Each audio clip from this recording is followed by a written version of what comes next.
नमस्कार एवरीवन, कैसे हैं आप सब। होपफुली सभी लोग बहुत अच्छे होंगे। मेरी आवाज आ रही है?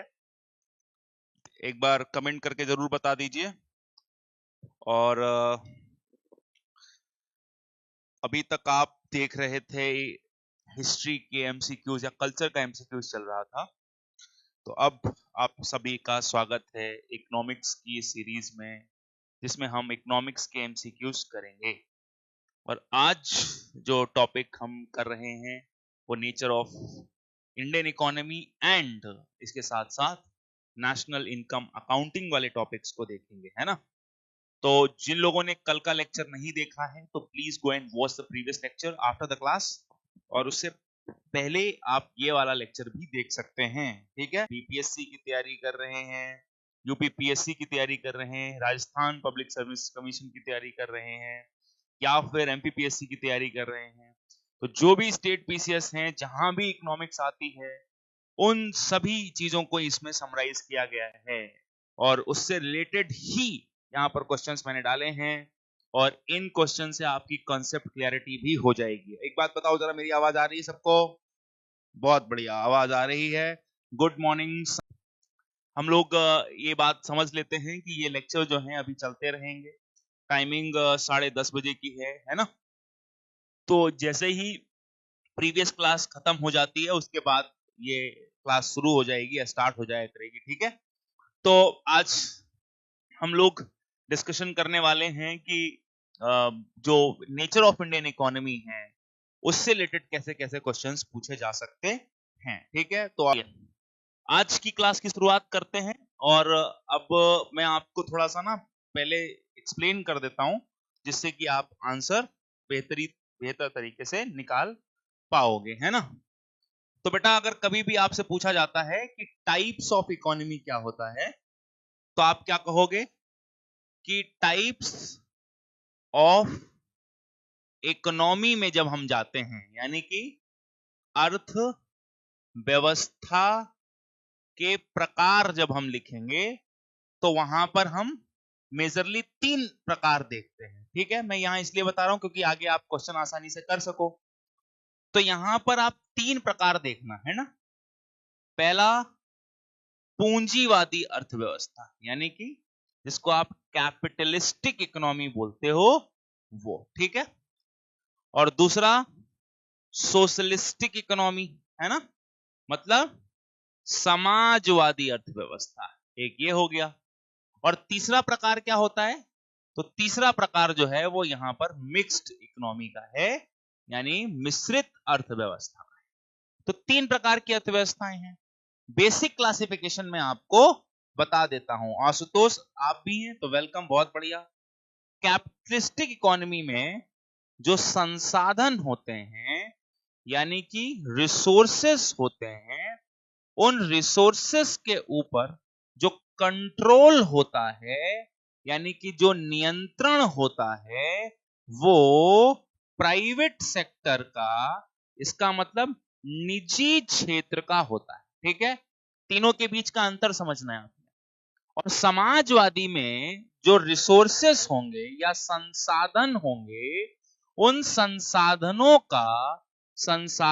का या रिसोर्सेस का जो कंट्रोल होगा या नियंत्रण होगा, वो किसके पास होगा? कमेंट सेक्शन में लिखो, किसके पास होगा? वो होगा आपका स्टेट के पास, यानी कि राज्य के पास। ठीक है, ये चीज ध्यान रखना। और मिक्स्ड इकोनॉमी में आपको ध्यान रखना है, को एग्जिस्टेंस होती है।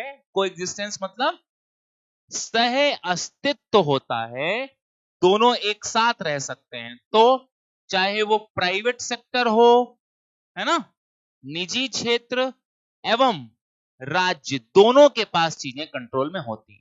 तो एक बेसिक क्लासिफिकेशन मैंने आपको बता दिया, और आगे आने वाले सवाल इसी से संबंधित होंगे। आइए जरा क्वेश्चन हम देखते हैं।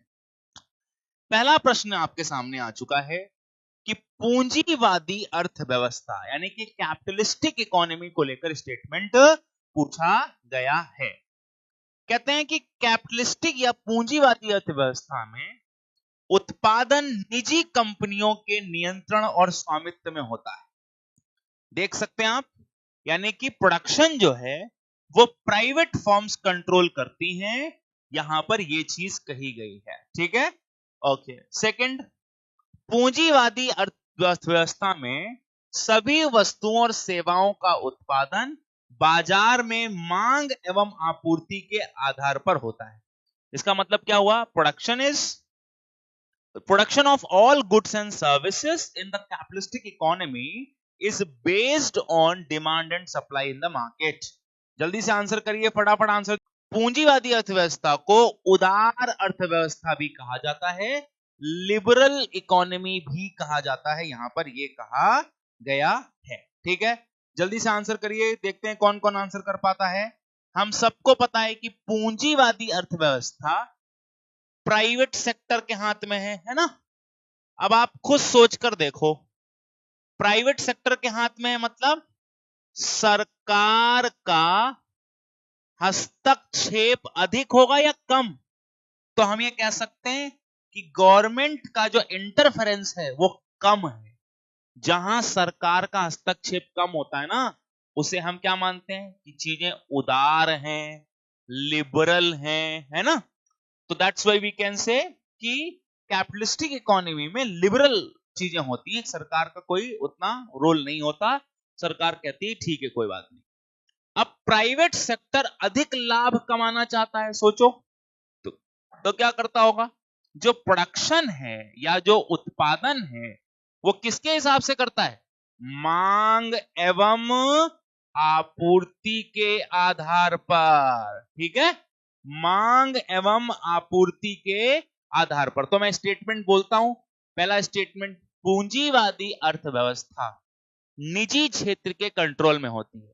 तो इसका मतलब resources are controlled by the private sector in the capitalism. ठीक है, पहला स्टेटमेंट। सेकंड स्टेटमेंट क्या है? सेकंड स्टेटमेंट है कि production will be according to the demand and supply. उत्पादन मांग एवं आपूर्ति के आधार पर, उत्पादन मांग एवं आपूर्ति के आधार पर होता है। ऐसा इसलिए होता है क्योंकि वहां पर निजी क्षेत्र ज्यादा से ज्यादा लाभ कमाना चाहते हैं। ठीक है, फिर कैपिटलिज्म में क्या फायदा होता है कि कैपिटलिज्म में सरकार बहुत इंटरफेरेंस नहीं करती, बहुत हस्तक्षेप नहीं करती, इसीलिए उसे हम लिबरल या उदार मानते हैं। ठीक है, जैसे ऐसे समझो, उदार इसलिए भी क्योंकि मान लो आपके काम में ज्यादा आपके घर वाले क्या ना करें, ज्यादा इंटरफेरेंस ना करें, तो आप क्या कहोगे कि हमारे घर वाले बहुत उदार हैं, है ना। हाँ, चलिए आ जाइए। निम्नलिखित में कौन सी पूंजीवादी अर्थव्यवस्था की विशेषताएं हैं? Which of the following characteristics feature of the capitalistic economy? Capitalistic economy की विशेषताएं पूछ रहा है। क्या पूछ रहा है? देखो, पहला कह रहा है प्राइस मैकेनिज्म। प्राइस मैकेनिज्म मतलब कीमतें अपने आप बढ़ना घटना, ये सब है ना, ये सब। ग्राहक संप्रभुता, कस्टमर सॉवरेनिटी, इसका मतलब क्या हुआ कि ग्राहक के पास अधिकार है कि वो तरह तरह की चीजें इस्तेमाल कर सकता है, जो चाहे वो मांग सकता है, जो उसका मन करेगा वो कहेगा हमको बना के दो। जैसे ये जैसे मार्कर है, अब मैं किसी ज्वेलरी के शॉपकीपर के पास जाऊं, किसी सुनार के पास, और उसको कहूं कि इसको हीरे जड़ित कर दो, तो वो कर देगा क्योंकि वो कैपिटलिस्टिक आदमी है ना। तो यहां पर ये श्रम बाजारों में लचीलापन, यानी कि कैपिटलिस्टिक इकोनॉमी के अंदर क्या होता है कि जैसा इनको मन करता है लेबर रखते हैं, लेबर निकालते हैं, उनको कोई फर्क नहीं पड़ता, है ना। सरकारी नौकरी नहीं देते क्योंकि प्राइवेट सेक्टर में क्या है, श्रम बाजार अपने हिसाब से, कभी उनको लोगों को भर्ती करना तो कर लिए, कभी निकालना तो निकाल दिए। अब बताओ, क्या पूंजीवादी अर्थव्यवस्थाओं में ये तीनों चीजें होती हैं? जल्दी बताओ। कीमतें डिमांड एंड सप्लाई से तय होती होंगी, ग्राहक जो मन करता होगा मांगता होगा, श्रम बाजारों में कंपनियां अपने हिसाब से लोगों को रखती निकालती होंगी। जल्दी से बताइए कौन सा सही होना चाहिए। देखो, जब मैं पूंजीवादी की बात करता हूं ना, ध्यान रखना, तो इसका संबंध स्वतंत्रता से है एक तरीके की। ठीक है, तो स्वतंत्रता या लिबरलिज्म से, बहुत लिबरल होंगी जब चीजें, तो वहां पर आपको ये देखने को मिलेगा। ठीक है, तो जब स्वतंत्रता होगी तो कोई चीज किसी के कंट्रोल में नहीं होगी, सब कुछ कहां तय होगा? बाजार में, है ना? तो बाजार में हर चीज चलती है मांग एवं आपूर्ति के सिद्धांत पर। तो इसका मतलब मांग अगर अधिक होगी तो कीमत अधिक हो जाएगी, कोई कंट्रोल नहीं करेगा, अपने आप होगा ये। और अगर मांग कम होगी तो कीमत भी कम हो जाएगी, ऐसे चलतेगा। तो ये सही है कि कैपिटलिस्टिक इकोनॉमी में सरकार का कोई रोल नहीं है, कस्टमर जो चाहे वो बना के देंगे क्योंकि इन्हें लाभ कमाना है। और इसी में जैसे मैंने कहा श्रम बाजार में लचीलापन, तो यहां ही आपको हायर एंड फायर पॉलिसी भी देखने को मिलती है, रखो और निकालो की नीति। अब बताओ, सब कुछ प्राइवेट सेक्टर के कंट्रोल में है, तो प्राइवेट सेक्टर वाले अपनी जरूरत पर लोगों को रखते हैं और जरूरत पर निकाल देते हैं। ये ऐसा है कि नहीं है? बताओ कि प्राइवेट सेक्टर में अगर लोगों की जरूरत होगी तो वो रखेंगे, नहीं तो निकाल देंगे। लेकिन सरकारी नौकरियों में ऐसा नहीं होता। तो प्राइवेट सेक्टर में श्रम बाजारों में अपने हिसाब से वो परिवर्तन कर लेते हैं, कर सकते हैं। तो यहां पर भी हम डी के साथ जाएंगे, डी इज करेक्ट आंसर। ठीक है, चलो जी। अब देखो यहां पर करें टर्बो पूंजीवाद। आपने टर्बो गाड़ियां देखी हैं? टर्बो मतलब जैसे एक होता है पूंजीवाद, तो टर्बो मतलब जरूरत से ज्यादा पूंजीवाद, है ना? ऐसे सोच के देखो, आंसर करो। यानी कि जितना पूंजीवाद, और पूंजीवाद का मतलब क्या है कि प्राइवेट सेक्टर खूब तरक्की करेगा, खूब आगे बढ़ेगा। अब टर्बो हो गया तो मतलब जरूरत से ज्यादा स्वतंत्रता मिल गई, यानी कि जितनी मिलना चाहिए थी उससे ज्यादा। अब जरा देखो, इसमें उचित नियामक उपाय एवं प्राधिकरण होते हैं। कह रहे हैं कि एप्रोप्रिएट रेगुलेटरी मेजर्स और अथॉरिटी होती है। मैं फिर से कह रहा हूं आपको, पूंजीवाद था लेकिन जरूरत से ज्यादा पूंजीवाद हो जाए तो वो, है ना? वित्तीय अविनियमन बढ़ता है, मतलब फाइनेंशियल डीरेगुलेशन बढ़ता है। फाइनेंशियल डीरेगुलेशन मतलब खूब एक आदमी ही अमीर होते चला जाएगा, समाज के दूसरे वर्ग गरीब होते चले जाएंगे, है ना? वैसा। फिर आओ, इसे अक्सर निरंकुश पूंजीवाद या मुक्त बाजार पूंजीवाद के रूप में जाना जाता है। इसे ऐसा माना जाता है कि ये कैसा है, इसे कहते हैं अनफेटर्ड कैपिटलिज्म, निरंकुश या फ्री मार्केट। ठीक है, तो आंसर करिए जल्दी से। अगर आपसे पूछा जाए कि ये जो टर्बो पूंजीवाद है, इस पूंजीवाद शब्द का कहां पर दिया आंसर? बी, किसी ने कहा है कि बी आंसर होना चाहिए क्वेश्चन नंबर 3 का। ओके, पी कुमार ने दिया। ओके, तो आपको ध्यान रखना है कि एक साहब थे एडवर्ड लैटवेक। ठीक है, 1989 में उन्होंने, लिख लो कॉपी में, टर्बो कैपिटलिज्म शब्द की शुरुआत करी। ठीक है, किसकी शुरुआत करी? टर्बो कैपिटलिज्म शब्द की शुरुआत करी। ठीक है, टर्बो कैपिटलिज्म शब्द की शुरुआत करी उन्होंने। Okay, turbo capitalism. ओके, अब जब टर्बो कैपिटलिज्म शब्द की शुरुआत करी उन्होंने इसलिए करी, कहा जब चीजें, मतलब जहां पर बहुत ही एप्रोप्रिएट रेगुलेटरी ना हो, यानी रेगुलेशन नहीं हो, सरकार एकदम छूट जाए, है ना? तो जब नियम सख्त नहीं होंगे, कानून सख्त नहीं होगा, तो फिर वहां लेस टैक्स, यानी कि सरकार बहुत प्रभावी ढंग से कंट्रोल नहीं कर पाएगी इस चीज को, और प्राइवेट सेक्टर खूब बढ़ता चला जाए। याद करिए, ईस्ट इंडिया कंपनी भारत में जब आई तो उसने इस तरीके से प्रचार प्रसार किया अपना कि धीरे धीरे राजाओं का सिस्टम ही कोलैप्स कर गया, है ना? तो वही चीज आप ध्यान रखें कि किसी देश में मान लो प्राइवेट सेक्टर है, लेकिन धीरे धीरे करके वो सरकार को ही सिस्टम से बाहर कर दे कि सरकार की चले ही ना। सरकार जब नियम बनाए उसको कोई सुन ही नहीं रहा है, प्राइवेट सेक्टर वाले अपने हिसाब से नियम बनवा रहे हैं। तो क्या कहेंगे, यहां नियम और प्राधिकरण का अभाव होता है। क्या होता है? अभाव। तो वी कैन से कि there are no appropriate regulatory measures, है ना? क्योंकि सरकार आ जाएगी तो फिर तो टर्बो नहीं रह जाएगा, तब तो कैपिटलिज्म खूब नहीं बढ़ेगा। तो गलत हो गया ये। ठीक है, हाँ ये जरूर है कि इसका पर्पज ये है कि खूब पैसा कमाओ, है ना? फाइनेंशियल डीरेगुलेशन, सरकार के नियंत्रण से पैसा बाहर ले जाओ।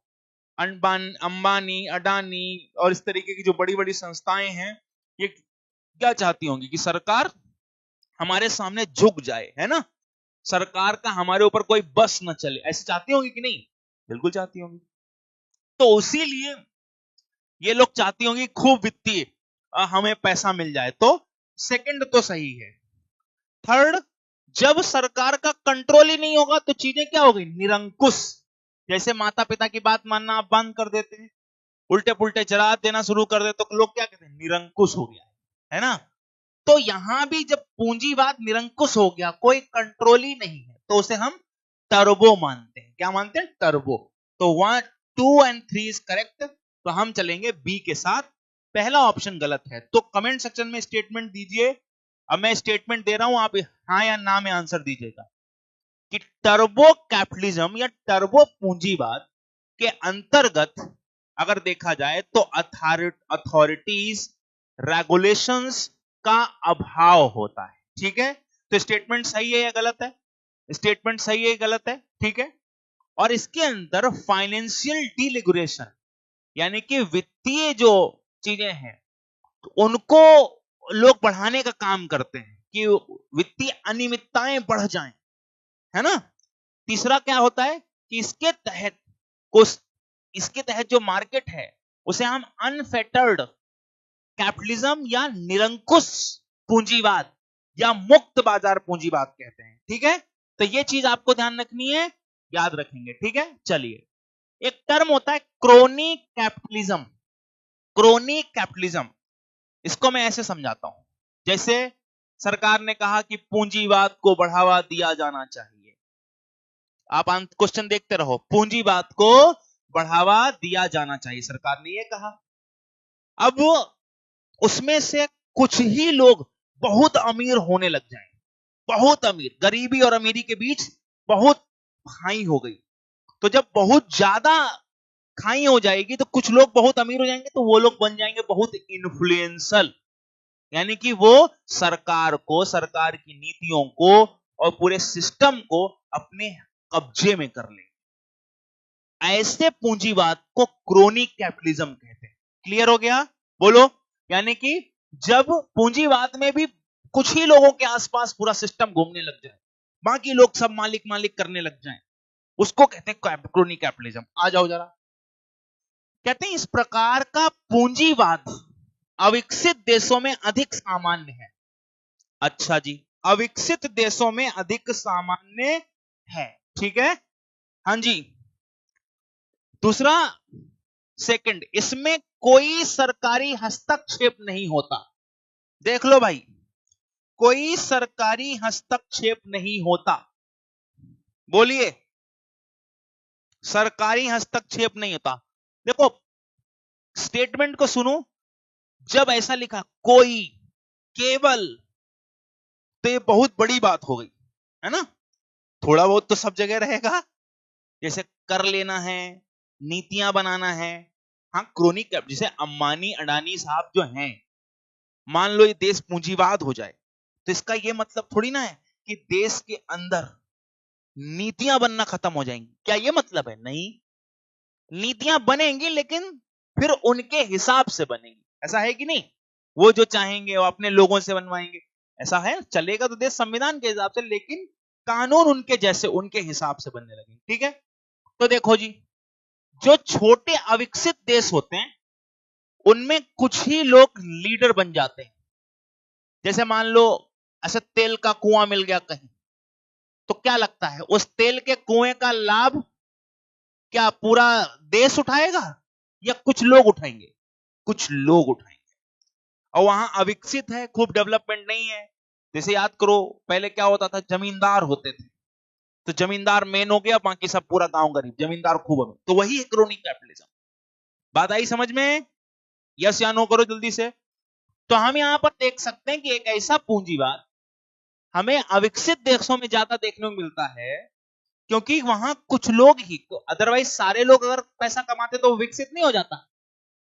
अगर यहां से देखा जाए तो कुछ ही लोग पैसा कमा रहे हैं, बाकी के लोग सब भक्ति कर रहे हैं प्रभु के, मतलब उनके पीछे लगे हुए हैं, है ना। क्या मेरी बात समझ में आई? तो इसलिए यहां पर हमें देखने को मिलता है, लिखा अधिक सामान्य है, अधिक सामान्य है मतलब वहां ज्यादा पाया जाता है। अब मैं अफ्रीका के देश ले लूं तो कुछ एक ग्रुप होंगे जो सब चीज पे कंट्रोल करके बैठे हैं, बाकी लोग बेचारे खाने को तरसते, है ना। ये इसमें कोई सरकारी हस्तक्षेप, देखो ये तो गलत हो गया। सरकारी हस्तक्षेप नहीं होता का मतलब ये नहीं है कि नहीं होगा। यहां पर आपको ये चीज ध्यान रखनी है कि जब मैं कहता हूं कि कोई सरकारी हस्तक्षेप नहीं होगा तो इसका मतलब है कि वहां सम डिग्री ऑफ कंट्रोल तो होगा ही। सम डिग्री ऑफ कंट्रोल का मतलब कि कुछ पावरफुल लोग होंगे, ठीक है, वो अपने हिसाब से ही नीतियां बना लेंगे, ठीक है। तो कंट्रोल तो चलेगा कि जिसे टैक्स देना है, श्रमिक कितने घंटे काम करेगा, क्या नहीं करेगा, ये सब होगा, लेकिन कंट्रोल थोड़ा होगा, ज्यादा नहीं होगा, है ना। थोड़ा होगा, कोई तो तरीका होगा।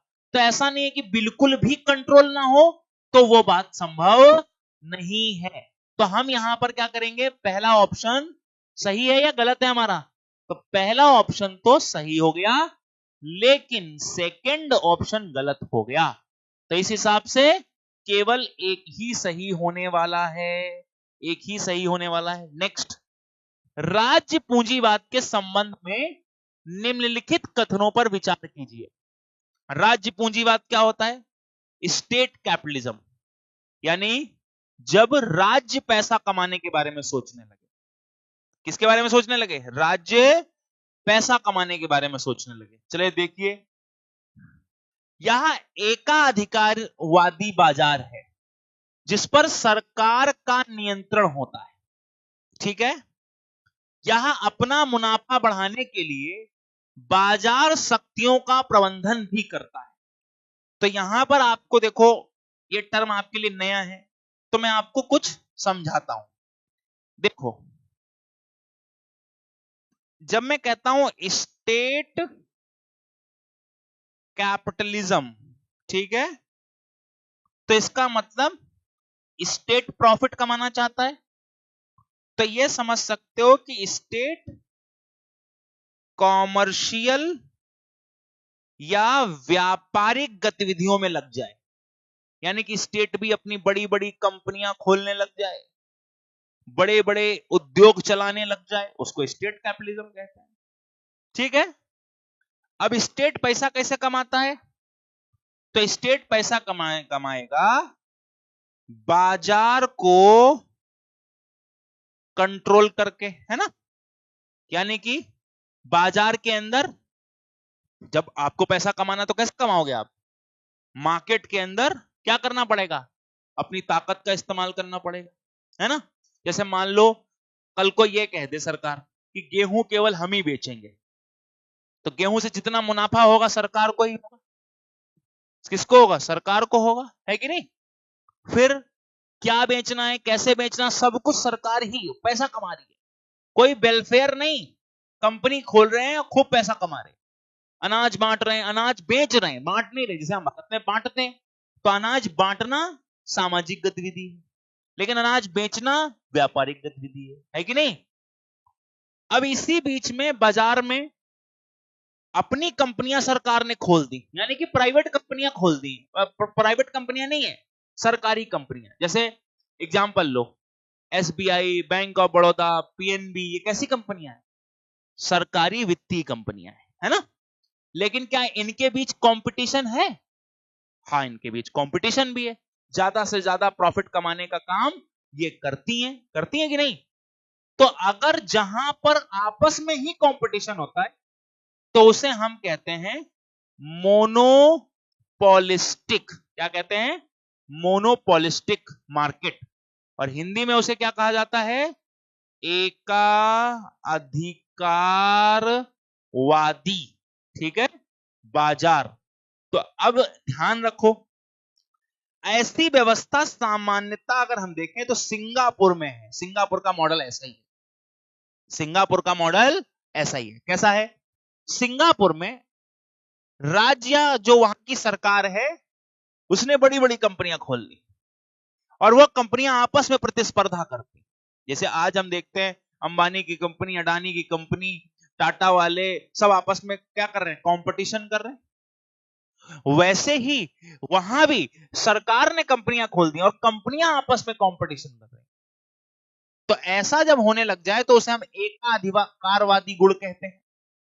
और एक ही मतलब अलग अलग कंपनियां अलग अलग प्रकार की, जैसे मान लो सरकारी कंपनी और टूथपेस्ट बनाने की, तो टूथपेस्ट एक कंपनी मतलब है सरकारी कंपनी, तो ऐसा नहीं कि एक ही कंपनी बनाएगी, सरकार ने कई कंपनियां खोल दी कि तुम भी बनाओ टूथपेस्ट, तुम भी बनाओ, तुम भी बनाओ, ऐसे, है ना। तो जब आपस में कंपटीशन हो जाएगा तो उसको मोनोपोलिस्टिक मानना है।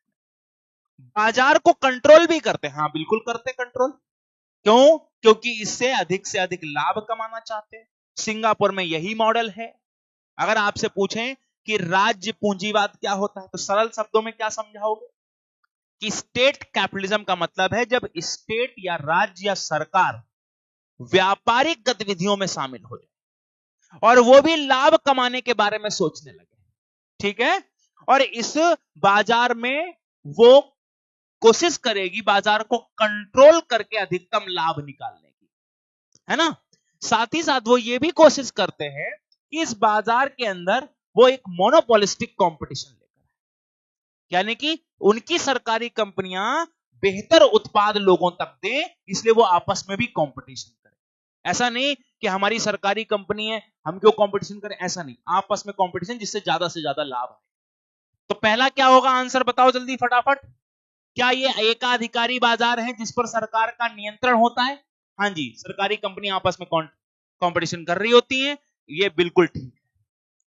अपना मुनाफा बढ़ाने के लिए बाजार शक्तियों का प्रबंधन भी करता है, हाँ बिल्कुल करता है, क्योंकि यहां पर राज्य या स्टेट अपने आप सारा कुछ करने का प्रयास कर रहा है और पैसा कमाने का भी प्रयास कर रहा है। तो इस हिसाब से हम किसके पास जाएंगे, तो पांचवें के ऑप्शन में जाएंगे, दैट इज सी। क्या आंसर हो गया? सी। चलिए, बहुत ही सरल प्रश्न आपके सामने आ चुका है कि समाजवादी अर्थव्यवस्था क्या है या सोशलिस्टिक जो इकोनॉमी है वो क्या होती है। सोशलिस्टिक इकोनॉमी का मतलब क्या है? सोशलिस्टिक इकोनॉमी का मतलब क्या है? यह उन अर्थव्यवस्थाओं में एक है जिसमें सरकार उत्पादन के कारकों को नियंत्रित करती है। क्या कह रहे हैं? सोशलिस्टिक अर्थव्यवस्था में पहला स्टेटमेंट दिया कि where the resources are controlled by the government, यहां सरकार ही कंट्रोल कर रही है उत्पादन के रिसोर्स पर, ठीक है। इस इकोनॉमी के तहत निजी उद्यमों या लोगों को स्वतंत्र रूप से वस्तुओं और सेवाओं का उत्पादन करने की अनुमति नहीं है। मतलब अगर समाजवादी अर्थव्यवस्था है तो लोग, प्राइवेट सेक्टर या इंडिविजुअल अपनी वस्तुओं और सेवाएं स्वतंत्र रूप से नहीं बना सकते, फ्रीली नहीं बना सकते, है ना, फ्रीली नहीं बना सकते। इसका उद्देश्य आय समानता को कम करना, बुनियादी जरूरतों तक पहुंच को सुनिश्चित करना है। और इसका इस प्रकार की अर्थव्यवस्था अगर कहीं है तो basic purpose to reduce income inequality and ensure the basic amenities to each and every people of the society. तो हर किसी को हर चीज मिल सके, इसलिए यह अर्थव्यवस्था है। तो अब देखते हैं आपका आंसर क्या है इसमें। समाजवादी, नाम से ही बहुत कुछ क्लियर हो जाएगा। देखिए जरा, नाम से ही क्लियर हो जाएगा। देखेंगे, फटाफट आंसर करिए। हाँ जी, तो यहां उन अर्थव्यवस्थाओं में से एक है। देखते हैं किसने आंसर दिया कि जहां संसाधन पर राज्य या स्टेट कंट्रोल करते हैं, ठीक है। अगर कैपिटलिज्म होता तो हम यहां पर क्या लिखते, प्राइवेट सेक्टर करते हैं। तो पहला स्टेटमेंट तो सही हो गया। अब जब सारा कुछ कंट्रोल सरकार के हाथ में है तो बिल्कुल सही है कि निजी उद्यम या लोग स्वतंत्र रूप से नहीं कर सकते, सरकार परमिशन दे दे तो बात अलग है, ठीक है भाई। इज इट क्लियर कि अपने ऐसा नहीं कि कुछ भी बना बना के बेचो, नहीं, सरकार परमिट कर दे तो फिर वो एक अलग चीज है। आय असमानता को कम करना, इसीलिए तो सरकार कर रही, सरकार चाहती है हम प्रोडक्शन करें और पूरे दुनिया में इसको ठीक तरीके से बांटें, इसीलिए वो इसको बना रही है। तो ये स्टेटमेंट भी सही हो गया और डी इसका करेक्ट आंसर हो जाएगा। बच्चों गलतियां मत करिए, बहुत बेसिक सवाल हैं। अब ये मिश्रित अर्थव्यवस्था का सवाल करिए, चलिए आंसर करिए। मिश्रित अर्थव्यवस्था क्या है? It is a market system for allocating resources in which government intervenes exists with free market. यह संसाधनों के आवंटन के लिए एक बाजार प्रणाली है जिसमें सरकारी हस्तक्षेप मुक्त बाजारों के सह अस्तित्व में है। मिश्रित अर्थ ये कह रहे हैं कि सरकारी हस्तक्षेप के साथ साथ मुक्त बाजार भी है इसमें। मिश्रित आर्थिक प्रणाली एक मिश्रित प्रणाली है जिसमें पूंजीवाद समाजवाद दोनों होता है, कैपिटलिज्म और सोशलिज्म दोनों होता है। एकाधिकार और भेदभाव से बचने के लिए बाजार की ताकतें कुछ नियंत्रण निर्धारित करती हैं। देख लो जी, सही से बताओ, सही से देख लो।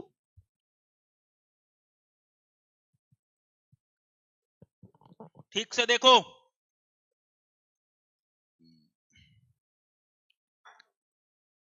ठीक से देखिए। हाँ देखो जी, मिश्रित का मतलब क्या हुआ? मिश्रित का मतलब क्या हुआ? मिक्स्ड का मतलब हुआ, मैंने अभी बताया था, जहां पूंजीवाद मींस कैपिटलिज्म भी रहना चाहिए प्लस समाजवाद, इसका मतलब सोशलिज्म भी रहना चाहिए। ठीक है, दोनों हो गया। ठीक, कोई स्टेटमेंट मैच कर रहा है? सर सेकंड कर रहा है।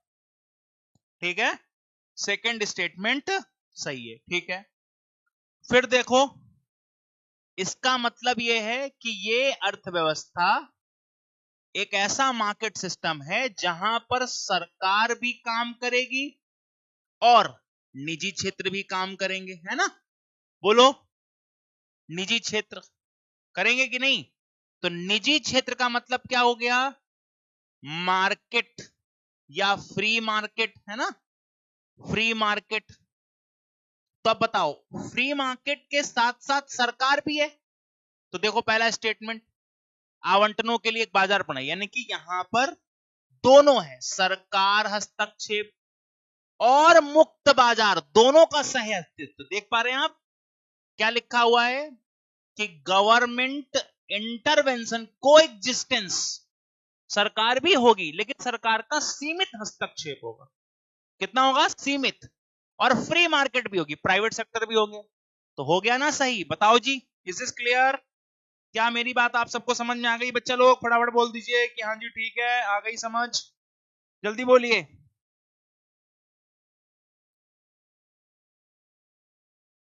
हाँ जी,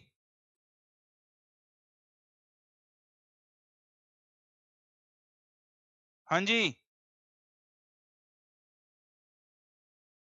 ओके। चलिए दूसरा, अब यहां पर लिखा है कि सरकार, ठीक है, गवर्नमेंट क्या कर रही है? देखो इन्होंने क्या कहा कि market forces determine some control, monopoly ना हो जाए, इसके लिए बाजार की ताकतें कुछ नियम कानून बनाती हैं, है ना? तो आप जरा सोचो कि क्या बाजार की ताकतों के पास ये अधिकार होगा या सरकार के पास? सरकार के पास, है ना? किसके पास होगा? सरकार के पास। तो सरकार बनाएगी ना नियम कानून कि जिससे ना हो सके कोई भी ऐसा मोनोपोली ना हो जाए, अंबानी अंबानी ही ना होने लगे, अडानी अडानी ही ना होने लगे, टाटा टाटा, इन्फोसिस सब उनके। तो ये काम किसके जिम्मे होगा? सरकार के या मार्केट फोर्सेस के? नहीं नहीं, प्राइवेट सेक्टर के जिम्मे। अंबानी क्यों बनाने लगेंगे ऐसा कानून, है ना? भेदभाव से बचने के लिए कुछ नियंत्रण करने का अधिकार जो है वो किसके पास होगा? सरकार के पास, गवर्नमेंट के पास। तो कौन सा सही होगा? जल्दी से बताओ कौन सा सही होगा? 1 and 2 will be the correct answer. तो इसलिए हम एक पर ही जाएंगे। ठीक है, यस। नेक्स्ट क्वेश्चन आ जाओ। मिश्रित अर्थव्यवस्था का अर्थ, बहुत ही सरल सवाल है, जल्दी से देख लो। मिश्रित अर्थव्यवस्था का अर्थ जल्दी से देख लीजिए, बहुत ही सरल सवाल है। कहते हैं जहां कृषि और उद्योग समान महत्व दिया जाता है, जहां राष्ट्रीय अर्थव्यवस्था में सार्वजनिक क्षेत्र और निजी क्षेत्र एक साथ होते हैं, where the agriculture industries are given equal importance, where public sector and private sector coexist in the national economy, जहां वैश्वीकरण की प्रक्रिया राष्ट्रीय अर्थव्यवस्था में स्वदेशी की भारी मात्रा में प्रभावित होती है, where the process globalization is affected to heavy dose of स्वदेशी national economy। देखो मैं इसका आंसर बता चुका हूं पहले भी, जहां केंद्र और राज्य आर्थिक योजना और विकास में समान भागीदार होते हैं, where the center and states are equal partners in economic planning and development। Answer करिए, वीडियो को लाइक शेयर सब्सक्राइब भी कर दीजिएगा, हाँ जी, कमेंट भी करिएगा, यस। बताओ जरा इसका आंसर क्या होगा। लोग कह रहे हैं ए। बेटा मैंने अभी बताया क्या होगा, जहां पर प्राइवेट सेक्टर है और पब्लिक सेक्टर है, दोनों काम करेगा तो बी हो गया ना, बी हो गया ना। सी कैसे हो जाएगा, बी हो गया ना, जहां प्राइवेट सेक्टर और पब्लिक सेक्टर दोनों मिलजुल कर काम कर। आंसर दे दो, चलो जी इसका आंसर दे दो, फटाफट आंसर करिए जल्दी से, हाँ जी। देखते हैं कितने लोग आंसर करते हैं इसका सही से।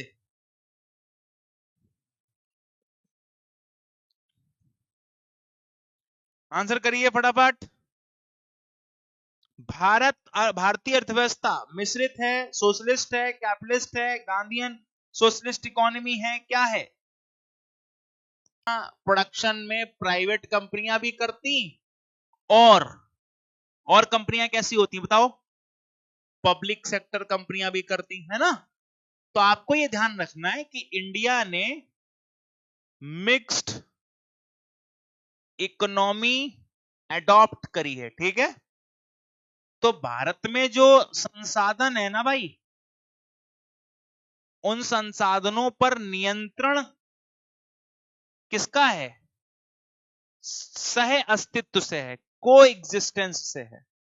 और को एग्जिस्टेंस का मतलब ये मिलजुल कर चलते हैं, ठीक है, सह अस्तित्व से है, हाँ को एग्जिस्टेंस से है। और को एग्जिस्टेंस में यहां पर प्राइवेट सेक्टर भी है। एग्जांपल दे दूं मैं, जैसे टाटा वाले काम कर रहे हैं कि नहीं बताओ,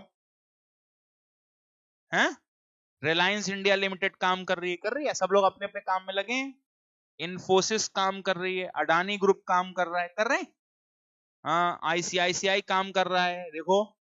और दूसरी तरफ पब्लिक सेक्टर वाले लोग भी लगे हैं, है ना। कैसे कहूं, एनटीपीसी काम कर रहा है, भेल काम कर रहा है भारत में, सेल काम कर रहा है, steel authority of India, IOCL काम कर रहा है, आपने सुना होगा, महारत्न कंपनियां, नवरत्न कंपनियां, मिनी रत्न कंपनियां, है ना। ये सब क्या है, ये पब्लिक सेक्टर कंपनियां। तो भारत में सरकारी कंपनियां भी काम करती हैं और प्राइवेट कंपनियां भी काम करती, दोनों करती भाई। तो इसलिए भारतीय अर्थव्यवस्था कैसी है। हाँ ये जरूर है कि 1950 से 1991 तक का जो दौर था, उसमें झुकाव जो था वो समाजवाद की तरफ ज्यादा था, ठीक है। लेकिन 1991 के बाद से प्रेजेंट अब जो झुकाव है वो मिश्रित का पूंजीवाद की तरफ अधिक है ना। यानी कि अब भारत में पूंजीवादी मिश्रित अर्थव्यवस्था ज्यादा है, कैपिटलिज्म ज्यादा है रादर देन सोशलिज्म। यानी कि सरकार अब नई नई कंपनियां खोलने पर ज्यादा फोकस नहीं करती, क्योंकि वो बहुत नुकसान उठा चुकी है पहले बात, ठीक है। चलिए जी, पूंजीवादी समाजवादी अर्थव्यवस्था के बीच का संबंध दर्शाना है। यानी कि मतलब यहां पर क्या करना है, consider the following statement regarding the capitalistic and socialistic economy, दोनों के बीच का स्टेटमेंट पढ़िए। Income distribution is more or less equal in capitalistic economy, where in socialistic economy income distribution is uneven. तो क्या कह रहे हैं, पूंजीवादी अर्थव्यवस्था में आय वितरण लगभग समान होता है और समाजवादी अर्थव्यवस्था में असमान होता है। अब इनका मतलब आप समझ रहे हैं कि क्या कहना चाहते हैं, ठीक। दूसरा, प्रतिस्पर्धा पूंजीवादी कंपटीशन जो है वो पूंजीवादी अर्थव्यवस्था की एक प्रमुख विशेषता, जबकि समाजवादी अर्थव्यवस्था में सरकार उत्पादन के अधिकांश संसाधनों का स्वयं स्वामित्व और नियंत्रण करती। दोनों स्टेटमेंट को ध्यान से सुन लीजिए। पहला स्टेटमेंट ये कह रहा है कि कैपिटलिस्टिक इकोनॉमी में आय का समान वितरण होता है और सोशलिस्टिक में आय असमान हो जाती, मतलब अमीरी गरीबी आपको समाजवादी व्यवस्था में ज्यादा दिखाई देगी और पूंजीवादी में कम। दूसरा स्टेटमेंट ये कह रहा है कि आपको कंपटीशन जो है वो पूंजीवादी में ज्यादा दिखाई देगा, और जबकि समाजवादी में कंपटीशन नहीं होगा क्योंकि सब चीजें सरकार के ही कंट्रोल में होंगी। देख लो आप। तो कुछ लोगों ने बी आंसर दिया, पूंजीवादी व्यवस्था में।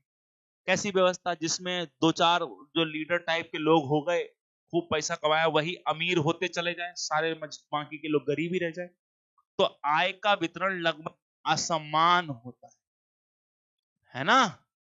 और समाजवादी अर्थव्यवस्था में सरकार के कंट्रोल में है सब कुछ, तो यहां सरकार सबको समान रखने का प्रयास करेगी, है ना। तो इसलिए गलत हो गया, है कि नहीं? हाँ, ओके। व्यवस्था के क्या कारण काम होता है? प्राइवेट सेक्टर में क्या होता है? सबसे ज्यादा कंपटीशन होता है आपस में, बहुत कंपटीशन होता है, बहुत कंपटीशन होता है। तो पूंजीवादी अर्थव्यवस्था में कंपटीशन या प्रतिस्पर्धा एक विशेष गुण होता है। बिल्कुल सही है।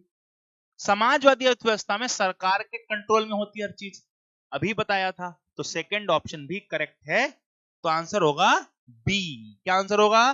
बी। तो हमने अब तक जो सवाल देखे वो सवाल थे हमारे किससे संबंधित? टाइप्स ऑफ इकोनॉमी से रिलेटेड, ठीक है।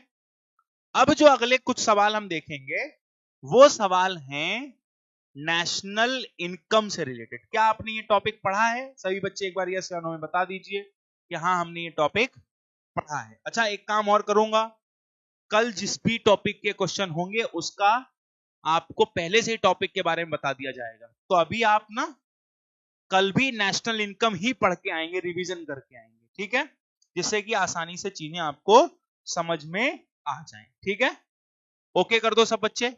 ओके, तो नेशनल इनकम से संबंधित सवाल हम आप करेंगे। नेशनल इनकम का मतलब क्या था, याद करिए।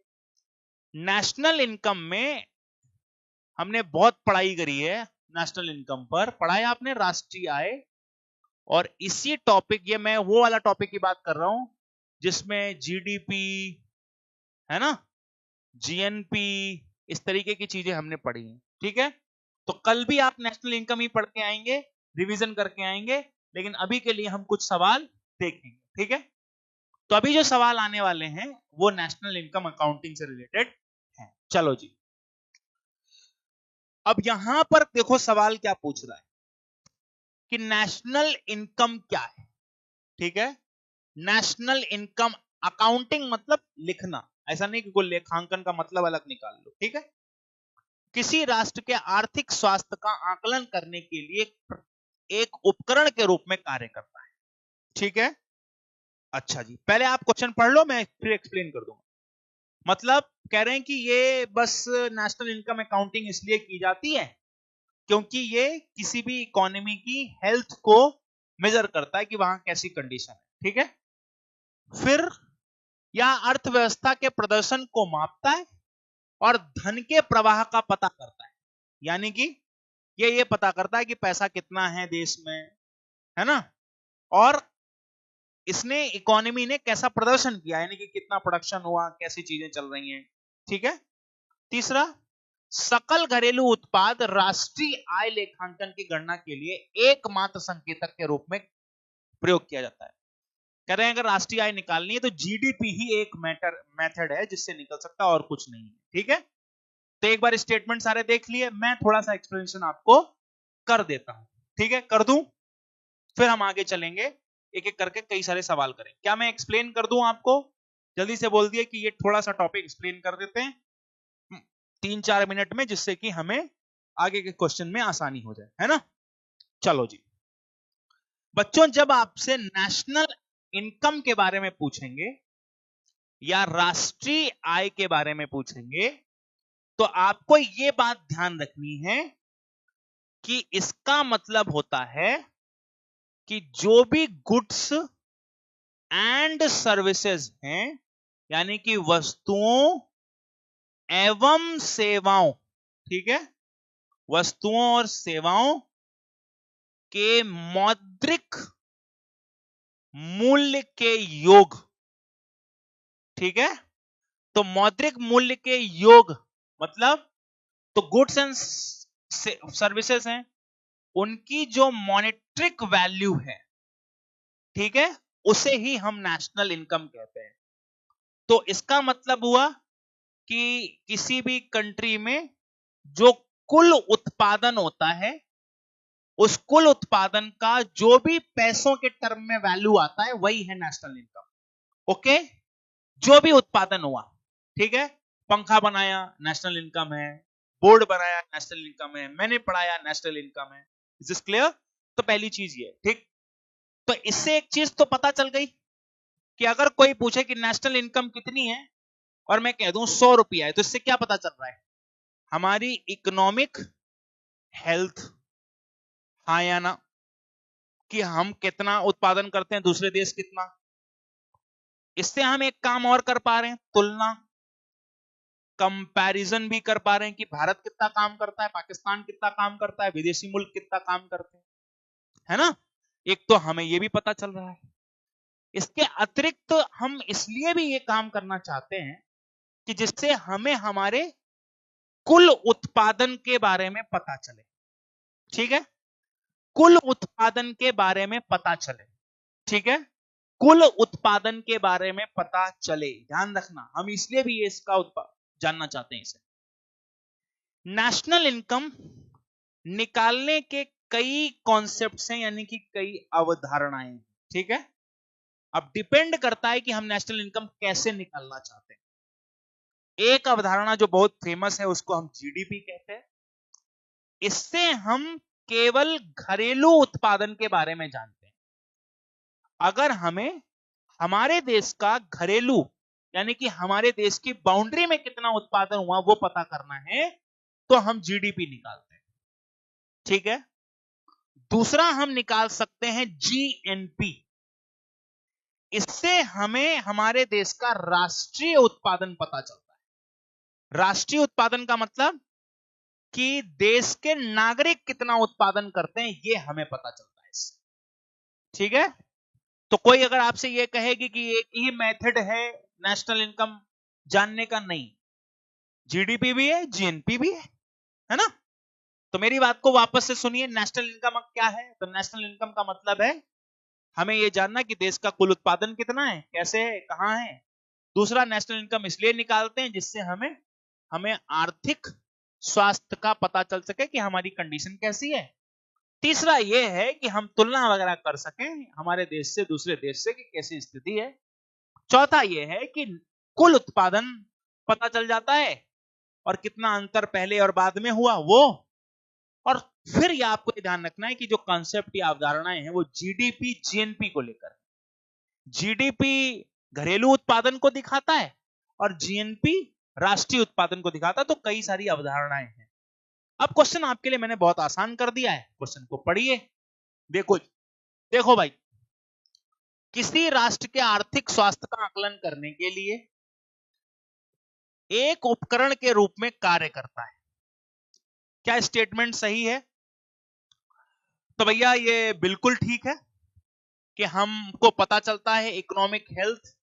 आंसर करो, अब आंसर दे दो, अब मैं नहीं बताऊंगा, जल्दी से आंसर करिए।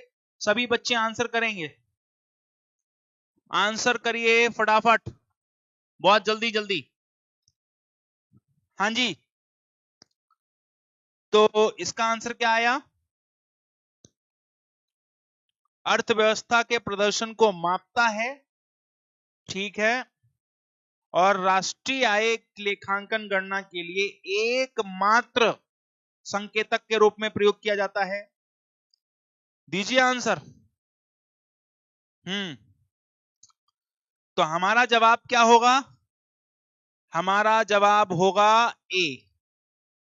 तो देखो जी, किसी भी राष्ट्र के आर्थिक स्वास्थ्य का आकलन बिल्कुल सही है, पहला स्टेटमेंट बिल्कुल करेक्ट है, यस।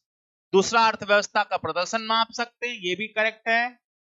सकल घरेलू उत्पाद का उपयोग राष्ट्रीय लेखांकन की गणना के लिए एक संकेतक के रूप में किया जाता है, ये भी सही। ये गलत है क्योंकि यहां पर सकल घरेलू उत्पाद के अलावा जीएनपी वगैरह भी है, तो वो गलत हो गया। तो हमारा आंसर क्या हो गया? 1 और 2। बहुत बढ़िया, बहुत आसान। चलिए आइए, अब देखो यहां पर एक सवाल पूछा गया।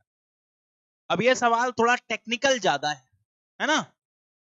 अब ये पूछ रहे हैं कि राष्ट्रीय आय शब्द क्या दर्शाता है।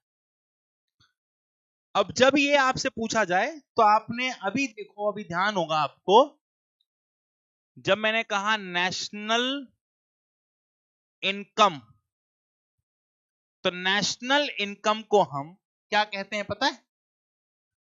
NNP eight factor cost. ठीक है, हिंदी में बोलते हैं साधन लागत पर, साधन लागत पर शुद्ध राष्ट्रीय उत्पाद, ये बोलते हैं। ठीक है, साधन लागत पर शुद्ध राष्ट्रीय उत्पाद, पहली चीज तो ये। ठीक है, अब आपको ध्यान रखना है कि national income NNP eight factor cost होता है, लेकिन ये निकलती कैसे है? तो आपको ध्यान रखना है, एक फॉर्मूला है, सूत्र है, सीधा सीधा याद रखेंगे, ज्यादा कंफ्यूजिंग नहीं करेंगे। ठीक है, सूत्र क्या है? जैसे पहले तो हमें ये निकालना है कि जीएनपी क्या होती है या जीडीपी क्या होती है, एनएनपी क्या होती है, ये सब हमें निकालने पड़ते हैं। ठीक है, तो मैं सीधा सीधा आपको बताता हूं। अगर हमें एनएनपी निकालनी है तो हम जीएनपी माइनस डेप्रिसिएशन लिखते हैं। ठीक है, जीएनपी में से मूल्य ह्रास को घटा देते हैं। यह सिंपल फॉर्मूला है एनएनपी को निकालने का। ठीक है, अगर पूछा जाए कि एनएनपी क्या है, तो NNP is equal to GNP minus depreciation. लेकिन एक बात तो क्लियर है कि एनएनपी नेशनल इनकम के बराबर नहीं होती, बल्कि नेशनल इनकम के बराबर होती है एनएनपी फैक्टर कॉस्ट। अब ये हम कैसे निकालेंगे? तो देखो जी, अगर हमें निकालना है एनएनपी फैक्टर कॉस्ट और वही नेशनल इनकम के बराबर होती, तो पहले तो हमें एक सूत्र समझना पड़ेगा। वो सूत्र क्या है कि बाजार कीमत यानी कि मार्केट प्राइस बराबर factor cost plus indirect tax minus subsidy. मतलब बाजार कीमत इज इक्वल टू साधन लागत माइनस अप्रत्यक्ष कर और फिर हो गई आपकी सब्सिडी। ये होता है किसी भी बाजार कीमत को निकालने का फॉर्मूला, है ना। और यहीं पर अगर आपको किसी चीज की साधन लागत निकालनी हो तो कैसे निकालोगे? साधन लागत बराबर बाजार कीमत माइनस, ध्यान से देखिए, बाजार कीमत माइनस या प्लस बाजार कीमत माइनस, अच्छा यहां पर बाजार की साधन लागत प्लस है प्रत्यक्ष कर, ठीक है, माइनस अप्रत्यक्ष कर प्लस सब्सिडी। ये होता है किसी भी चीज का साधन लागत का फॉर्मूला निकालना। ठीक है, साधन लागत को हम फैक्टर कॉस्ट बोलते हैं। ऐसे लिख सकते हैं, factor cost is equals to market price minus indirect tax plus subsidy. घबराना नहीं है, ठीक है। अच्छा जी, पढ़ें कहीं से, प्रैक्टिस यहां से करें, वही चीज है थोड़ी सी। अब थे ही नहीं पढ़ाए होंगे तो फिर दिक्कत होगी, है ना। चलो, अब यहां पर हम देखते हैं, जब अगर हमसे कोई कह दे, थोड़ा सा मैं इसको छोटा कर देता हूं, है ना, जिससे कि इसमें और चीजें आ सके। अब हमें ये निकालना है एनएनपी फैक्टर कॉस्ट क्या होता है। देखो जी, अगर हमसे कोई पूछे एनएनपी फैक्टर कॉस्ट का फॉर्मूला बताओ, तो हम फॉर्मूला क्या बताएंगे? एक तो फॉर्मूला हम ये लिख सकते हैं कि NNP market price minus indirect tax plus subsidy. लेकिन अगर हमें एमएनपी मार्केट प्राइस नहीं लिखना है तो हम इसकी जगह ये भी लिख सकते हैं, जीएनपी माइनस डेप्रिसिएशन फिर market price minus indirect tax plus subsidy.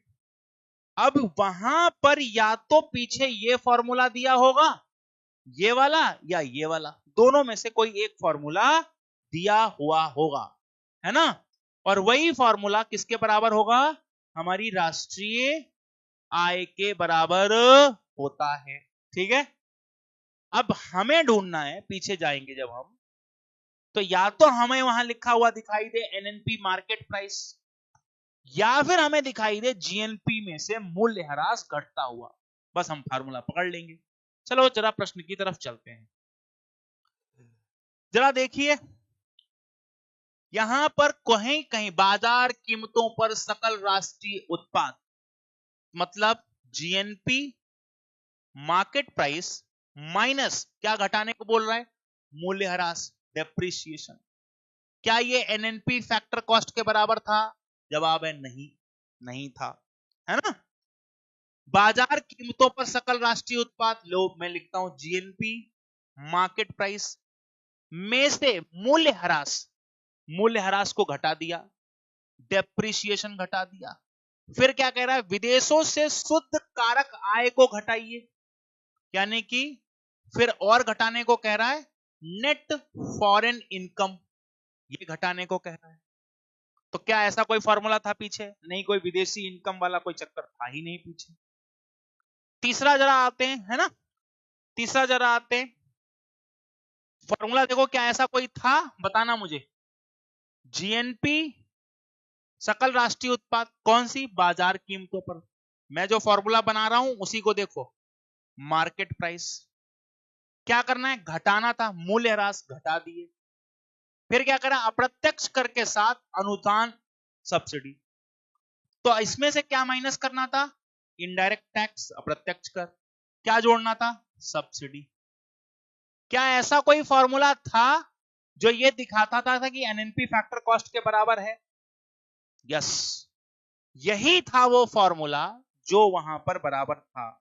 तो देखो ये थोड़ा सा ट्रिकी क्वेश्चन था, हम कभी और एक्सप्लेन करेंगे जब मैं आपको नेशनल इनकम का टॉपिक दूंगा, तो वहां से ये अगर पहले आपने पढ़ रखा तो आप कर पाओगे, अदरवाइज नहीं कर पाओगे। लेकिन कोई बात नहीं, फिलहाल के लिए आपको ये ध्यान रखना है कि एनएनपी फैक्टर कॉस्ट राष्ट्रीय आय के बराबर होता है। ठीक है, एनएनपी फैक्टर कॉस्ट राष्ट्रीय आय के बराबर होता है, और राष्ट्रीय आय का दो फॉर्मूला हो सकता है, दोनों फॉर्मूले आप रट लो।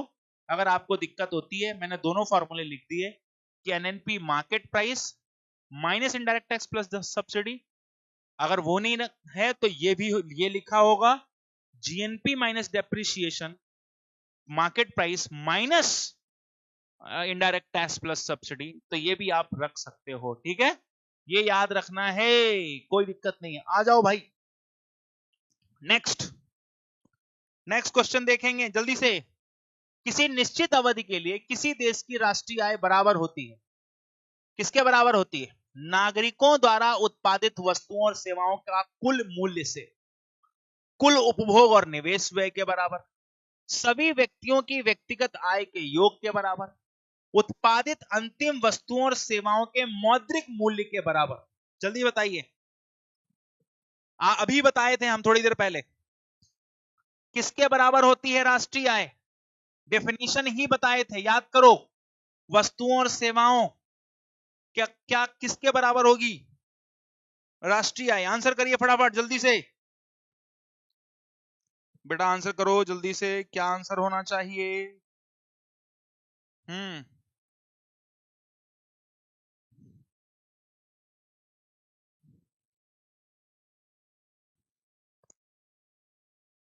बताओ जी बताओ।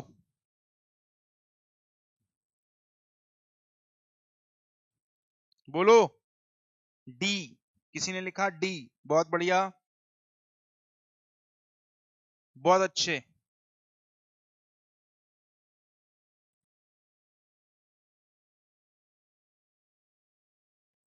हम्म,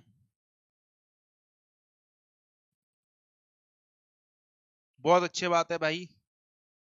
ए, स्टार्टिंग में बिगनिंग ऑफ द क्लास हमने मिड ऑफ द मतलब जब बिगनिंग ऑफ द चैप्टर हमने यहाँ डिस्कस किया था कि उत्पादित अंतिम वस्तुओं और सेवाओं का मौद्रिक मूल्य, याद करिए क्या बताया था कि नेशनल इनकम जो भी फाइनल गुड्स एंड, ठीक है, गुड्स एंड सर्विसेज प्रोड्यूस करोगे, उसका जो मॉनेटरिक वैल्यू होगा उसके बराबर होगा। बताया था कि नहीं, बोलो।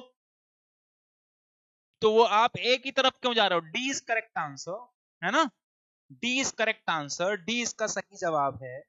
जल्दी से आंसर कर दीजिए फटाफट कि हाँ जी ओके, कोई दिक्कत नहीं।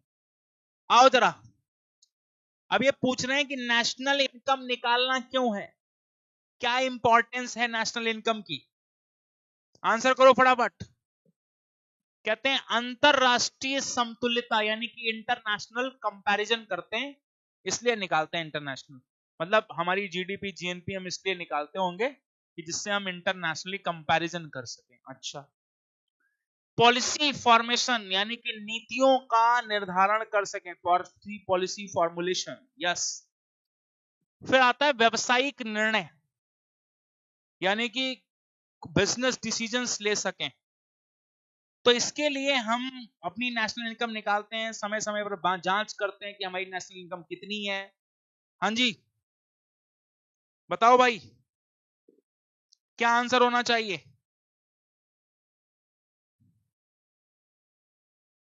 तो अभी मैंने आपको बताया था, अगर हम नेशनल इनकम निकालते हैं तो उसका एक फायदा क्या होगा, बताओ? सबसे अच्छा फायदा ये होगा, ध्यान से देखो, कि एक तो हम कंपैरिजन कर पाएंगे, है ना, दूसरे देशों से, कि भाई हम कितना बनाते, वो कितना बनाते। फिर जब हम नेशनल इनकम निकालेंगे तो हमें पता चलेगा कि हमें कितना और इंप्रूव करने की जरूरत है, कौन सा सेक्टर पीछे जा रहा है।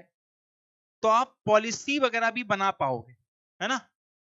फिर कोई भी सेक्टर अगर पीछे भी जा रहा है, आपको कोई राइट डिसीजन लेना है, उसे और ग्रो करना है, उसे आगे लाना है, तो फिर आपको डिसीजन या निर्णय लेने में भी मदद साबित करेगा, है ना? तो so that all three are correct, हम इसमें डी के साथ जाएंगे, इसलिए हमने निकालनी है ये चीज। हाँ जी, जीडीपी के स्टेटमेंट के बारे में बताइए, what is the correct about the GDP? GDP के बारे में क्या सही है? जीडीपी के बारे में क्या सही है? जल्दी से आंसर करो। कोई बात नहीं कि सारे आंसर्स आपके सही हो और सारे आपको क्वेश्चंस के जवाब आते ही हों, है ना? हम प्रैक्टिस कर रहे हैं, पर्पस ये है कि हम ज्यादा से ज्यादा बातों को जानें और उन्हें एक कॉपियां है अपनी जो नोटबुक है उसमें नोट कर लें। वापस से अगर हम कल ये पीडीएफ आपको शेयर भी करें तो फिर अब आपको इसके बाद इसका जवाब आना चाहिए। आ जाओ, जीडीपी क्या है? करें, it is a measure of the value of output produced by the nationals of a country irrespective of the geographical boundaries. कह रहे हैं किसी देश के नागरिकों के द्वारा उसकी भौगोलिक सीमाओं के भीतर उत्पादित उत्पादन के मूल्य की एक माप है। अच्छा जी, ओके, उत्पादित माप है, अच्छा जी, ठीक है। फिर यहां पर कह रहे हैं यह केवल it refers only final output of such of goods and services, इसमें केवल अंतिम वस्तुओं और सेवाओं को ही शामिल किया जाता है, ठीक है जी। जगुआर कार जो है वो यूके में बनाई गई और वो भारत की जीडीपी में शामिल नहीं होगी। तीसरा स्टेटमेंट ये है, जल्दी से देख लो, फटाफट बताओ, क्या किसी देश के भौगोलिक सीमाओं के भीतर? अच्छा जी, बहुत बढ़िया।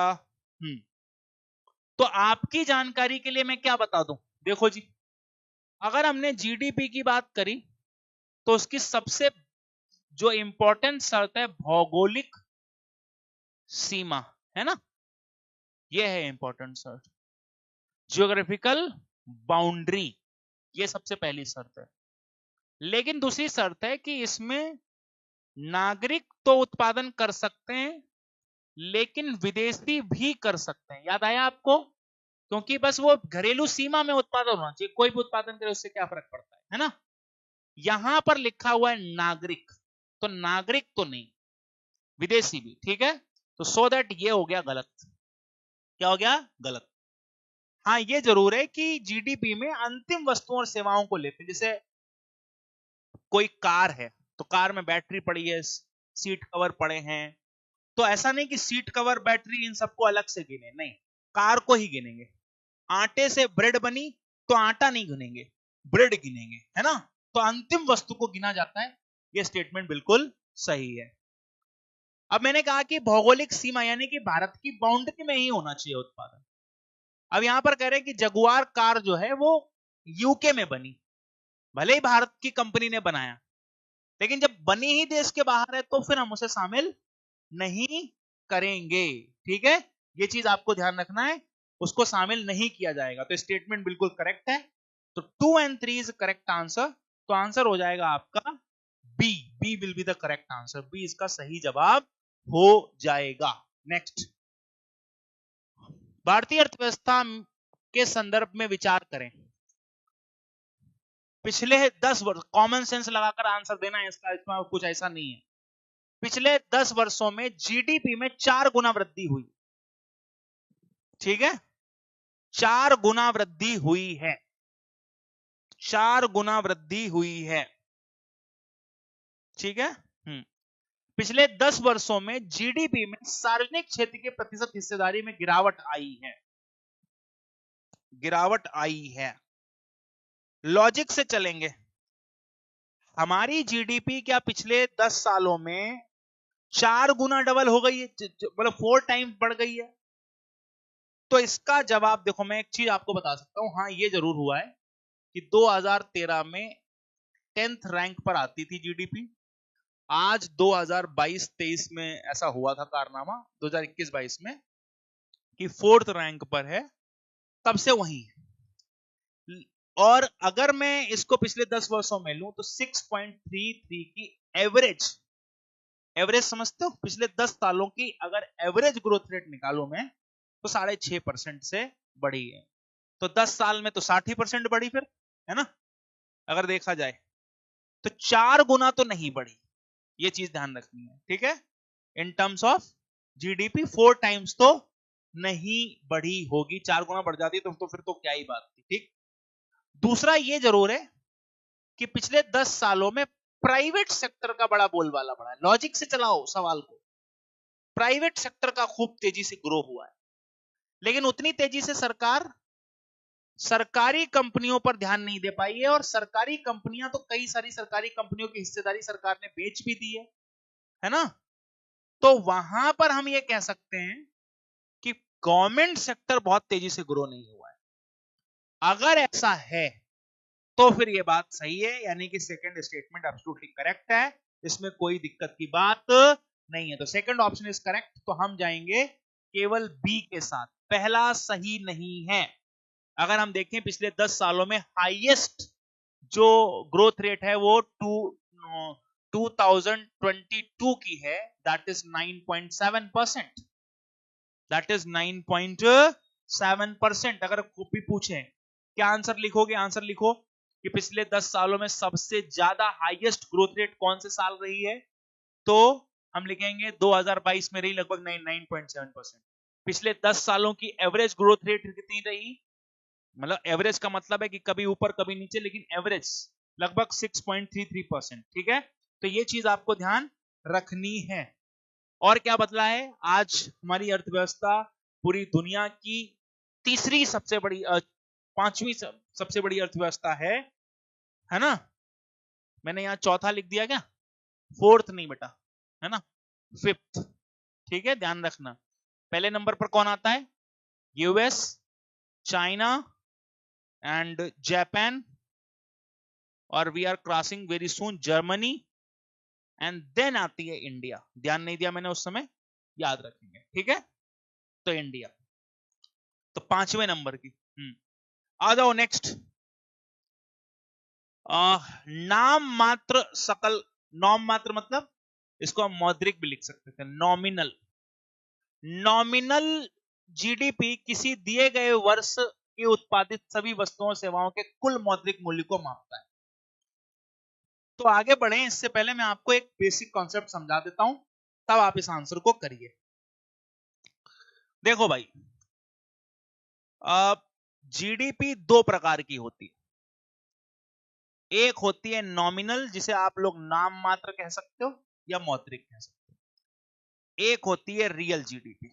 ठीक है, जब जीडीपी को जीडीपी को, ठीक है, चालू वर्ष की कीमतों पर निकाला जाता है, यानी कि करंट ईयर प्राइस पर कैलकुलेट करते हैं, पहला। दूसरा, जब जीडीपी को बेस ईयर प्राइस पर कैलकुलेट करते हैं, ठीक है, यानी कि आधार वर्ष की कीमतों पर करते हैं, ठीक, ध्यान रखना। तो अगर मान लो आपको 2024-25 की जीडीपी निकालनी है तो कैसे निकलेगी? आपको प्रोडक्शन निकालना है 2024-25 का और गुणे प्राइस भी 2024-25 की। अगर आपने ये काम किया है या सरकार ये काम करके डेटा देती है तो उसे हम नॉमिनल जीडीपी कहते हैं, मौद्रिक जीडीपी कहते हैं, ठीक है, ये ध्यान रखना, उसे हम मौद्रिक जीडीपी कहते हैं। लेकिन अगर सरकार ने रियल जीडीपी, ध्यान रखना, अगर सरकार ने अगर 2024-25 की रियल जीडीपी निकालनी है तो कैसे निकलेगी? उसका तरीका क्या है? तो फिर आपको प्रोडक्शन जो है वो 2024-25 का लिखना पड़ेगा और जो प्राइस है वो 2011-12 के लिखने पड़ेगा, ठीक है, क्योंकि हमारा बेस ईयर या आधार वर्ष कितना है अभी आजकल? आधार वर्ष है 2011-12, ठीक है। अब ध्यान से सुनो, इन दोनों में सबसे ऑथेंटिक और सटीक किसे मानेंगे? तो इसे मानते हैं सटीक, ठीक है, याद रखेंगे, ठीक है, इसे मानते हैं सटीक। तो ध्यान से सुनिए, जब अब क्वेश्चन की तरफ आ जाओ। नाम मात्र की जीडीपी इसे दिए, यानी कि नॉमिनल जीडीपी एक साल में दिए गए वस्तुओं और सेवाओं का कुल मौद्रिक मूल्य का योग होता है। मतलब जो भी इस साल का प्रोडक्शन है उसकी इस साल की जो कीमत है वही नाम मात्र की जीडीपी है, ऐसा ये कह रहे हैं। नाम मात्र की जीडीपी देश की घरेलू गणना के लिए सबसे अच्छी विधि मानी जाती है। अच्छी विधि में आपको पीछे बता चुका हूं कि दोनों में क्या है। वास्तविक यानी कि रियल जीडीपी का तात्पर्य आधार वर्ष की कीमतों पर, यानी कि आधार वर्ष की कीमतों पर मूल्यांकित वस्तुओं सेवाओं के चालू वर्ष के उत्पादन से। सेकंड स्टेटमेंट मतलब ये है, थर्ड स्टेटमेंट था कि रियल जीडीपी का मतलब यह है कि आपको जिस साल की जीडीपी निकालनी है उस साल की जीडीपी, उस साल का प्रोडक्शन गुणे आपको आधार वर्ष की कीमतें लेनी। तो यहां पर मैं आपको तीनों स्टेटमेंट्स पूरी तरीके से डिस्कस कर चुका हूं। जल्दी से आंसर करिए जिससे मैं आगे चल सकूं। हाँ जी, करिए आंसर। तो किसी ने दिया B is correct answer, Akshay का मानना है। ओके, वापस से पढ़िए।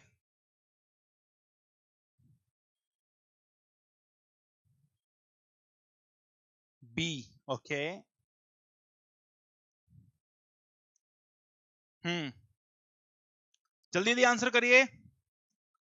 देखो भाई, नॉमिनल जीडीपी की अगर मैं बात करूं तो नॉमिनल जीडीपी तो बिल्कुल ठीक लिखी है कि नॉमिनल जीडीपी का मतलब है वो जीडीपी जो उस साल की गुड्स एंड सर्विसेज प्रोड्यूस की गई वही नॉमिनल जीडीपी होती, ठीक है। लेकिन नाम मात्र की जीडीपी सबसे अच्छी विधि नहीं है, इसकी जगह पर रियल जीडीपी होती तो वो ज्यादा बेहतर विधि है, ठीक है, याद रखना। रियल जीडीपी का तात्पर्य बिल्कुल सही है। रियल जीडीपी अभी बताई थी कि प्रोडक्शन को हमने मल्टीप्लाई, मतलब प्रोडक्शन को प्राइस लेना है 2011-12 का, बस इससे निकल आएगी। तो 1 and 3 इज करेक्ट आंसर। तो हम सी के साथ जाएंगे, बी के साथ नहीं, सी के साथ। पहला स्टेटमेंट तो सही है, बी के साथ क्यों जा रहे हो भाई? चलिए नेक्स्ट क्वेश्चन देखते हैं। ग्रॉस नेशनल प्रोडक्ट, जीएनपी किसे कहते हैं? जीएनपी किसे कहते हैं? जीएनपी किसे कहते हैं? जल्दी आंसर करिए फटाफट। जीएनपी किसे कहते हैं? हाँ जी, जीएनपी किसे कहते हैं?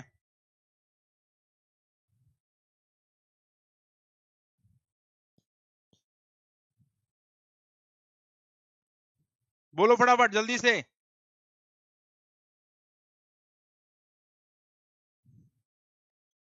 लिखा है घरेलू और अंतरराष्ट्रीय स्तर पर इसके निवासियों के द्वारा उत्पादित वस्तुओं सेवाओं के मूल्य के योग को जीएनपी कहते हैं।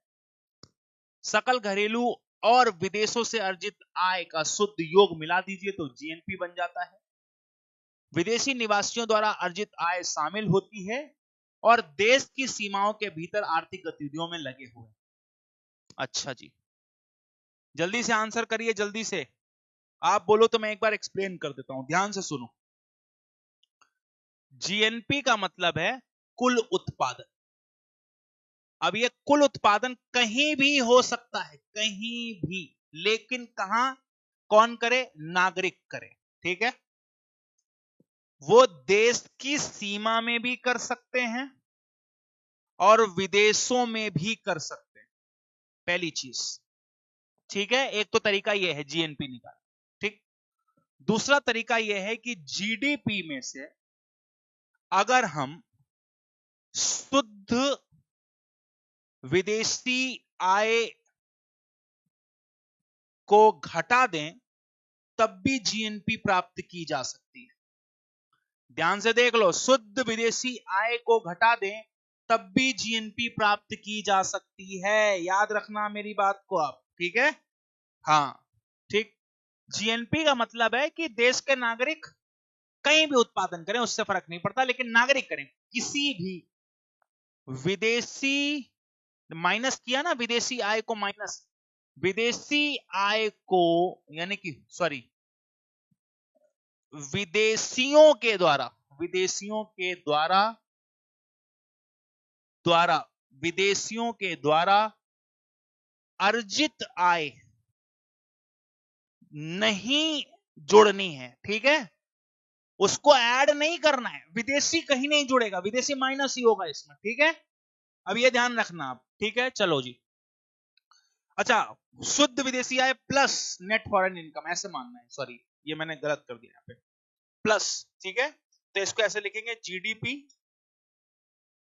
Plus net foreign income from abroad, ऐसे, सॉरी, ठीक है।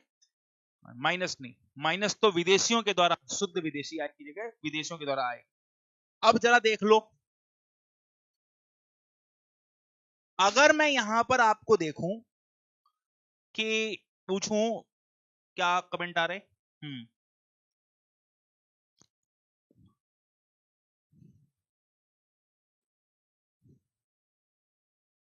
करो, आंसर करो भाई।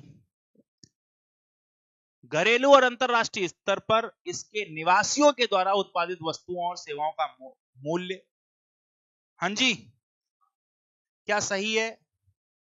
बिल्कुल सही है, अभी बताया था मैंने। स्टेटमेंट क्या गलत है? बिल्कुल ठीक है। फिर देखो, सकल घरेलू उत्पाद और विदेशियों से अर्जित आय के योग के रूप में व्यक्त किया जा सकता है जीडीपी प्लस विदेशियों से अर्जित आय को हम net foreign income from abroad बोलते हैं। तो यही फॉर्मूला था, पीछे था, है ना। इसमें उन विदेशी निवासियों द्वारा अर्जित आय शामिल है जो देश की सीमाओं के बाहर आर्थिक गतिविधियां कर रहे हैं। तो मैंने बताया था, विदेशी निवासियों मतलब ऐसे नागरिक जो भारतीय सीमा में नहीं रहते, बाहर रहते, उनको भी हमने शामिल किया है इसमें, ठीक है। क्यों शामिल किया है, उसका रीजन बता दो। क्योंकि वो भारतीय हैं, तो इसलिए हम यहां पर 8वें में जाएंगे डी ऑप्शन के साथ, ठीक है। ध्यान रखना, विदेशी नागरिक नहीं लिखा, निवासियों लिखा। निवासियों मतलब है भारत के, लेकिन रहते वो भारत से बाहर है। तो दैट्स वाई 1 2 3 इज करेक्ट, यहां पर ये करेक्ट हो जाएगा। ओके, चलो जी, कोई दिक्कत है किसी को यहां तक? फटाफट जल्दी से बोल दो। उम्मीद करते हैं किसी को कोई समस्या नहीं होगी, ठीक है। ओके, अब एक आज का आखिरी सवाल देख लेते हैं। क्या है सवाल? ये, किसी देश की सकल राष्ट्रीय उत्पाद की गणना के लिए निम्नलिखित में से क्या सम्मिलित होता है? सकल राष्ट्रीय उत्पाद की गणना करनी है तो भाई उसमें क्या क्या आना चाहिए? सकल राष्ट्रीय उत्पाद, देखो भाई, सकल राष्ट्रीय उत्पाद का फॉर्मूला मैं बता देता हूं। GNP is equals to GDP plus X minus M. X का मतलब यहां पर आप एक्सपोर्ट लगा सकते हो, एम का मतलब यहां पर आप इंपोर्ट लगा सकते हो। ठीक है, ओके। या ऐसे भी कर सकते हो, इसको और डिटेल में मैं लिख दूं। जीएनपी अगर आपको लिखनी है तो GNP is equals to GDP plus X minus M. X का मतलब आप एक्सपोर्ट लगा सकते हो, एम का मतलब आप इंपोर्ट लगा सकते हो। अगर इसे और डिटेल करना तो जीडीपी को भी हम सी प्लस आई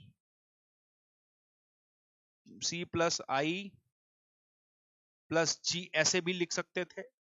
तो यहां पर ये कंजम्पशन हो गया, है ना। इसको इन्वेस्टमेंट कहते हैं, इसको गवर्नमेंट एक्सपेंडिचर कहते हैं। तो कह रहे हैं कि जीएनपी निकालना है तो क्या क्या यूज करना है आपको। तो